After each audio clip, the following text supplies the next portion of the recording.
Hi everyone, Pam here from Creative Homescaping. Welcome back to my channel. And if you're new here, I post several videos a week on how to creatively manage and decorate your home. In today's video, I'm sharing with you the final episode of my master bedroom remodel. You've seen most of what we did, but I thought I would show you how the closet area and the floor turned out once everything was done.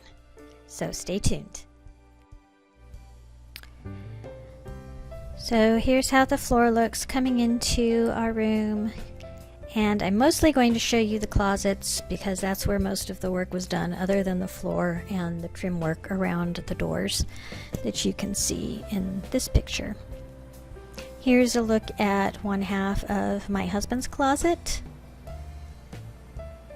You can see everything's nice and organized, and we have used all of the same type of hanger, which makes it look neater and things fit together better. He is using the drawers in his closet to actually store clothing. You'll see when we get to my closet we're using them for a different purpose. And I did want to show you up close the fascia on the shelves in the closet where we pieced them together so that we could have the birch pieces along all of the shelves and make the closet organizers look uniform.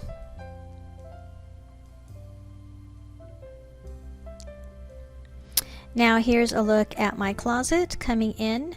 We changed the configuration and made it double hung all along the back wall instead of on the side walls.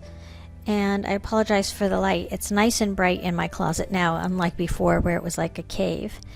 And here are some shelves above my long hanging area that I have for my dresses.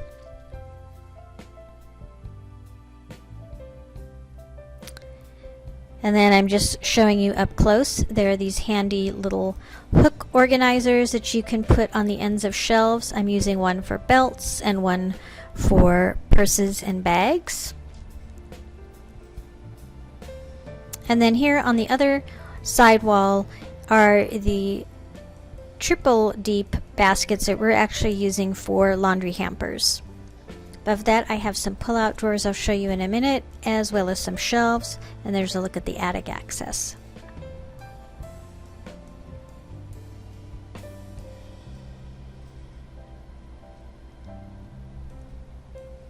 Here's an up-close look at the little shelves that pull out. They are actually jewelry shelves that have these inserts with very shallow trays in them. And this one I did get a cover for on this side. Didn't really need it, but... And then here's a look at the pull-out racks for shoes. You can hold about 9 pairs of high heels on that style shelf, and then you can hold about 6 to 8 pairs of flats on the other style of pull-out shelf.